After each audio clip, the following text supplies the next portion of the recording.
Hi there, Duncan here, physiotherapist and owner of Life is Movement Clinic here in Hove. And today I want to share one of the most eye-opening insights from the world of longevity research. And it relates to the question of, is exercise really the most powerful thing you can do to live longer? And according to the research, not opinion, actual science, the answer is a strong and resounding yes. In order to explain it, we need to quickly talk about something called hazard ratios. You can think of a hazard ratio as sort of your personal risk profile. So it kind of relates to like odds in a horse race or something like that. So a hazard ratio of 1.0 means no difference, complete neutrality. A hazard ratio above 1, so 1.2, 6.3 would mean increased risk. And a hazard ratio of below 1, so 0.2, 0.8 sort of thing, means reduced risk. And that's where we want to be in terms of health and longevity outcomes. So, for example, to illustrate the point, smoking has a hazard ratio of about 1.4. So that's a 40% higher risk of dying at any time compared to non-smokers, all else being equal.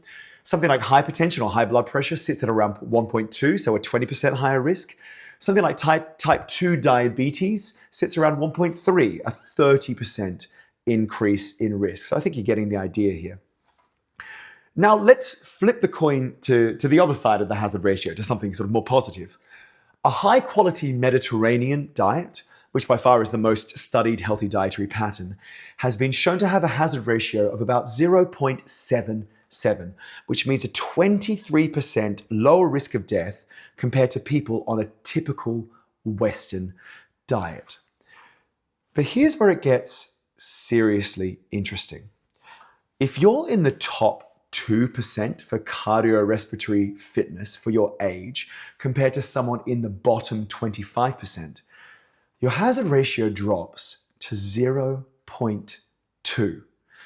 That means your risk of death is 80% lower than someone in the bottom 25%.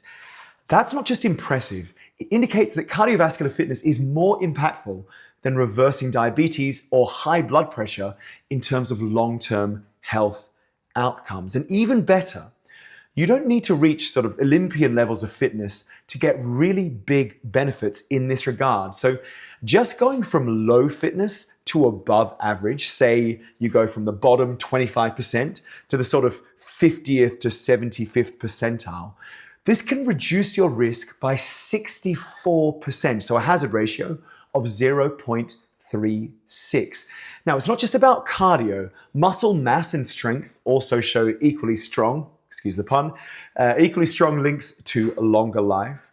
And we see this consistently when we test exercise in this regard. So the takeaway is that, quite astonishingly, no chronic disease, not even the biggest killer in the modern world, heart disease, shifts up your mortality risk more than low strength and poor fitness.